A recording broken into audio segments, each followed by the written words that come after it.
Hello and welcome along to Mondo Chalavec Movies. My name is John and today I'm going to be looking through section 2 of my shelves. I'll link part 1 down below, and this is going to focus on everything I've got in this particular shelf. I've already filmed this one on my phone. I've filmed section 3 as well. So this is just me sort of bookending these videos. So without any further ado, let's see what's on this section here.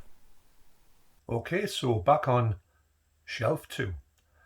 Now at the top I've put all my 4k's. I like to have my 4k's at the top, and they're going to creep down to the second shelf on this section. So because some of these titles, obviously I'd like to go in alphabetical order, but The Dark Knight and 2001 are a little bit bigger, so I have them on the end. I know I've made Blade Runner's a little bit bigger, but I can get away with it there. It doesn't twist me melon too much. Anyway, so I would recommend all of these titles you see. I don't think there's any up here that I really think are absolute trash, so that's why they're all living there. I think I've got a thing with 4K now. If something I don't like something on 4K, I'll never watch it again, or not much, then I get rid of the 4K. The Blue Underground stuff there is they're just knocking out the park with 4K now. I can honestly can't recommend their stuff too much. It's just unreal. And they are the sort of benchmark for 4K on boutique reel, blah blah blah. And I think they are the benchmark for 4K on boutique labels. Okay, so going along, got a few more things, John Carpenter stuff there. I haven't got the other two. I've got Prince of Darkness, but I haven't got They Live. I do like They Live. I've got it on Blu-ray, but I don't know if I like it too much enough to get on 4K. But I might get it cheap if I say it cheap. And you've got The Shining on the end. That's because it's a special edition. It's a little bit bigger, so I've put it a bit higher up. Okay, moving down to the next shelf. Now these ones on the end, these are the only ones that I don't have slipcovers for. I know that the Doctor Who one, Fantastic Beasts and Overlord will definitely have a slipcover somewhere, but I haven't tracked them down yet. I got Fantastic Beasts with my 4K player, and I don't know if I'll ever watch it, but it's there, I might do. I got that off, oh, actually, forgot to mention, Doctor Sleep there is from, it was a subscriber mail from my good friend Leon, from Leon Talks Film. So that's amazing to have something like that. It's a limited edition as well, so that's absolutely brilliant. And also Keith from Euphoria Pictures sent me The Fifth Element, which I've been putting off for years, and when I saw it I thought, this is amazing, why did I ever do that? Plus he sent us a 4K as well, which is just, that's another unreal thing to get through the post. Wow. There's one of the best 4Ks ever, Jaws. I've done sort of reviews and stuff along with my 4Ks things, so you'll probably see, if you want to go through my videos, you can see things about the 4K and what I make of practically all of these titles. I don't know if I get many 4Ks these days. I do get a lot of the Blue Underground ones. I'll always get them. But I think I pretty much got everything that I want in 4K. There's a few coming out that I will get or upgrade. But in essence, that's about probably all I would get on the 4K front. I don't want to have 4K for 4K's sake, if that makes any sense. So after the 4Ks, you're getting along to the Eureka titles. I've got two steelbooks there. Metropolis and Nosferatu, which are absolutely brilliant. One of the best, two of the best silent films ever. You have to see them. There's Flesh and Blood and The Man Who Laughs is also one of the best films you'll ever see in the silent era. They're the only two I've got in slipcovers, although there is more slipcovers with Eureka, but I didn't manage to snag them. Sometimes if you don't snooze, you lose.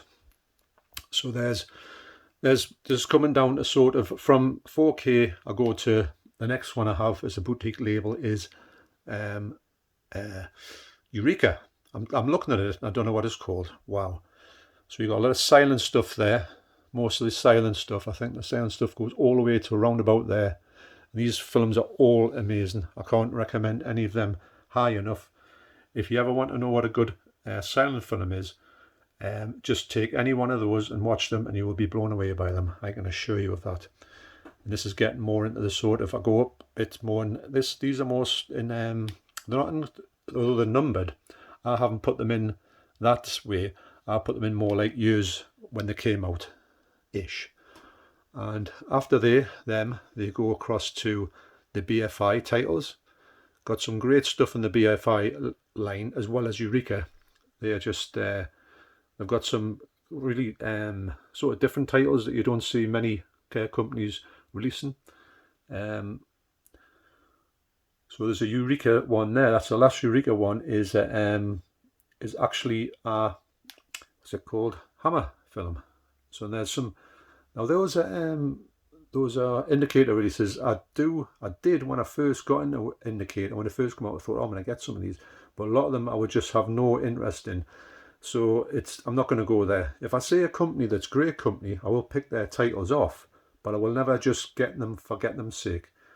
Now after that, you've got the Stanley Kubrick films, which I'm upgrading to 4K. Spartacus, I need to get that one. It's not my favourite Stanley Kubrick film. I have got it on Blu-ray, but it's currently it's on another shelf waiting to get sold. So, well, not these shelves anyway. So it's one of the ones I'm going to upgrade. Although it's high on my list, but I've got to go with the slipcover, as you know. Then I'm going down to the Woody Allen collection. Now those are Arrow Academy films. Now you might think, why am I putting them over there and not with the Arrow Academy? But what I've got to do is I've got to put them in chronological order. That's just a thing of mine. So Bananas is the earliest one that I've got on Blu-ray. It's not the earliest film of his. That's 1971 Bananas. What a film that is. But then you're going across to the front, which is an indicator title, but anyway, that's how it fits into the chronological order. So that's why these are a little bit all over the place. So when I've come down here, actually when I'm just looking at this, because I've got some Kung Fu ones here, I might move Bruce Lee down to this one here. That's actually, if it fits in that, if it doesn't fit in there, I've got to leave it there. So you've got the Bruce Lee collection there, and you've also got the Game of Death, which is a better Game of Death in that collection. Got some more Woody Allens. There's the ones that were released in the Arrow Academy ones. I haven't got them all, but I will get them. They've got to come down in price because the price of them are still really expensive, which is, I've bought them that many times that I think I'm not going to go down and buy them all at full price. So anyway, so there's a few, there's a Coen Brothers. This is how I've put this in. Eureka, BFI, Indicator, Stanley Kubrick, Woody Allen, Bruce Lee, Coen Brothers, David Lynch. Now this is a good thing that David Lynch has done here. This is the only title in my whole collection that sticks out. It's not flush. You cannot get this to go in. Plus the 15 rating is right at the top. What is all that about? Well, you know why? Well, it's because it's David Lynch. And the only thing I'm going to say about it is I don't mind because it is David Lynch. So there you go. So after David Lynch, you've got a few Jim Jarmusch films, which I do highly rate. That's Stranger in Paradise. What a film that is. It's just absolutely unreal. Then you've got Quentin Tarantino. I do want to collect them all. If I went into 4K, I would collect them all. I do like them all. Some of the other ones. Then after that, you've got some Ben Wheatley films. I do like his films. I've got a couple more to get, I think, but I've got most of them. Down Terrace is an amazing film. That's his first film. Quite brutal in a way. You've got a few from John Waters. I love John Waters stuff, but I've got more of his in the Criterion versions. There's a few that I haven't got. There's a few that I don't like, actually, but I like most of his films. They're just that mental. And then I'm going in more into Kung Fu stuff.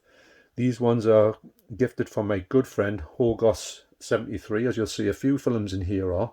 These ones here are predominantly Kung Fu and martial arts films. Like I say, there's quite a few of these gifted from John Hall.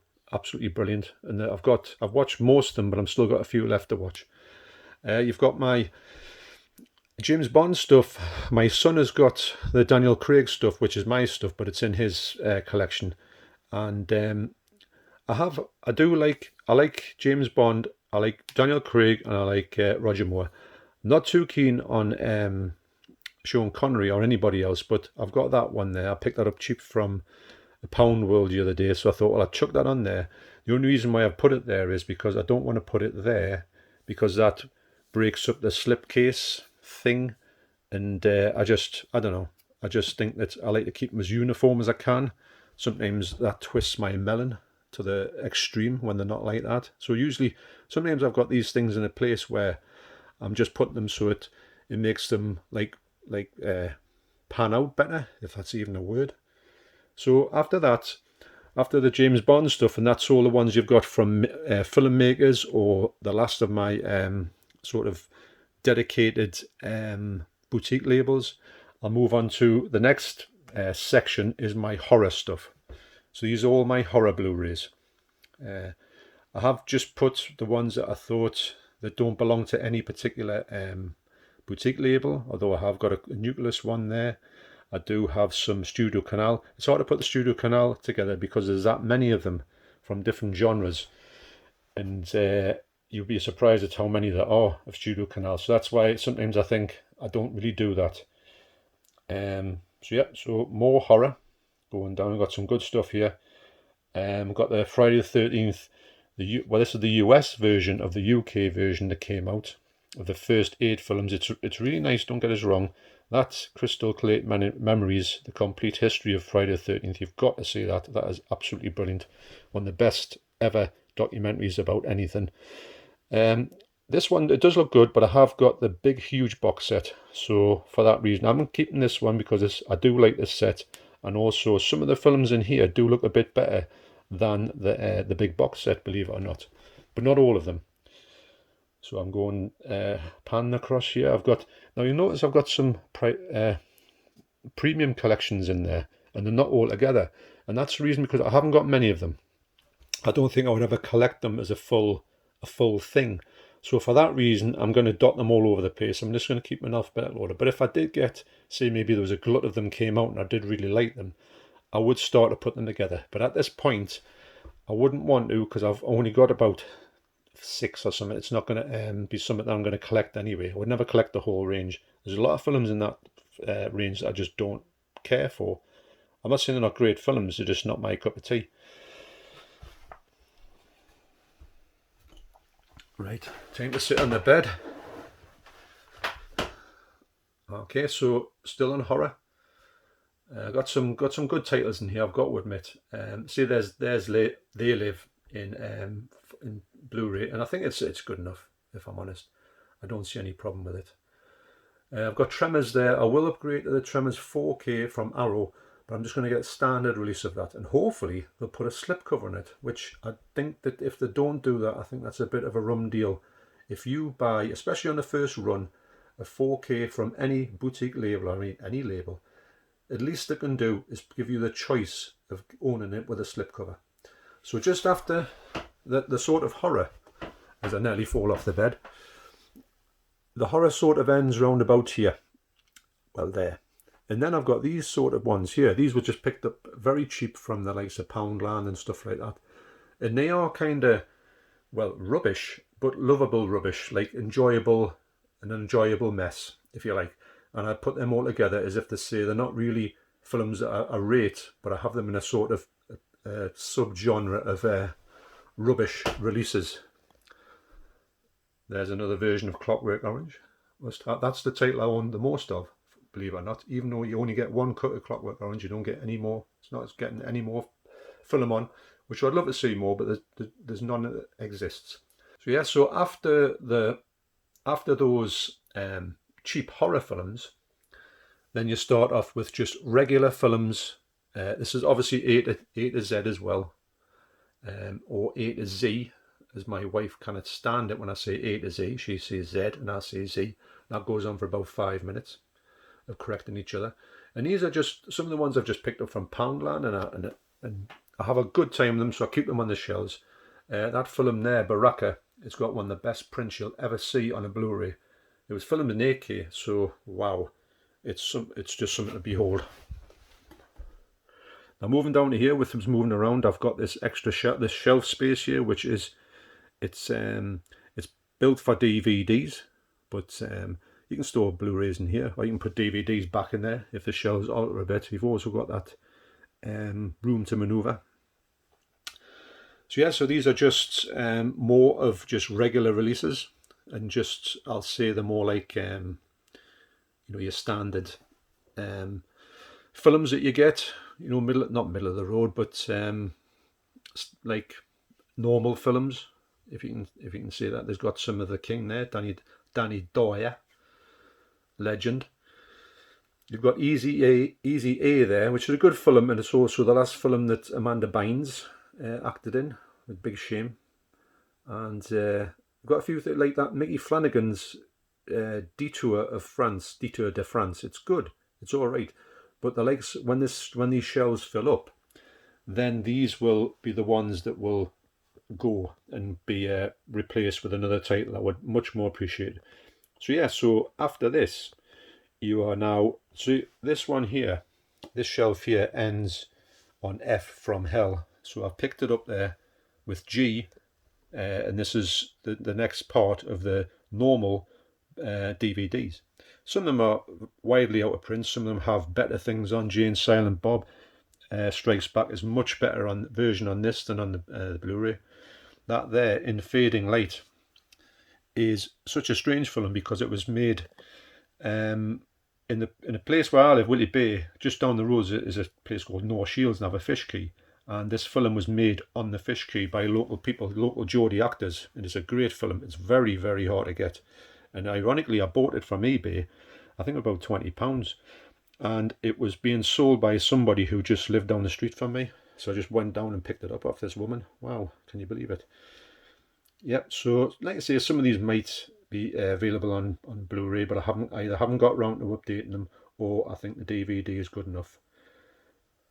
So as we go along here, you're treated to two titles here, as you can see them coming up there, True Romance and Sin City. I won these on a competition from the channel Jilly Rocks the Metal.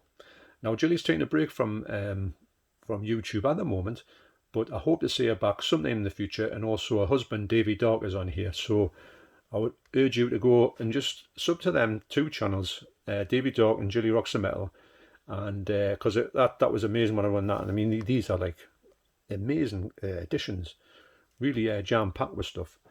And I'll leave the unboxing of them in the video down below, but I was really appreciative of them doing that for me winning that set. And these two films, I do like these films a lot. And that film there was a subscriber mail from my good friend Yuha Yulin, who sent me this film. I haven't watched it yet, but I'm getting in the mood to watch a few more samurai films. So it should be happening quite soon. The next shelf is the Woody Allen films I've got on DVD. Now some of these are available, you can get them in sort of like Spain and things like that, but I don't think I'm going to pay quite expensive money for them. I just think that they're good. They're good enough on here. Some of them, actually that one there, I think I've talked about this before, Match Point. I just did not like that film at all. And it's strange, I do usually like all the Woody Allen films that I see, but I just had no time for that. I don't even think I finished it, which is really odd for me. Moving along, we have all the TV series I've got. Some of them, I do watch the TV series quite a bit. So I've just watched that recently, Burn Us Down. Absolutely brilliant, dead funny. Scottish humour. I love Scottish humour. I just think they just do what they do much better than anybody else. There's Face Tracker. I love Face Tracker as well. Filthy Rich and Cat Flap. Brilliant. That's basically the young ones. Okay, so on the floor now. Apologise for the floorboards. So just go along with some more. Actually, well, no, it's not there. That's coming up. There's a.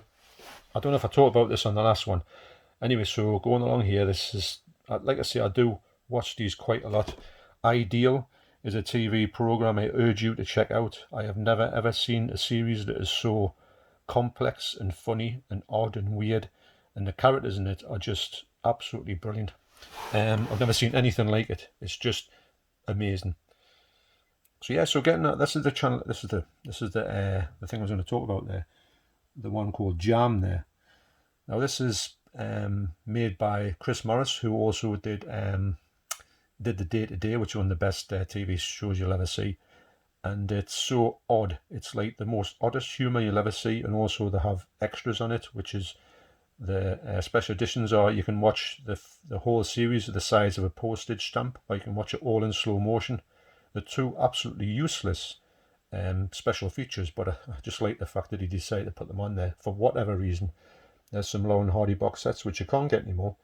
The films now are really good actually.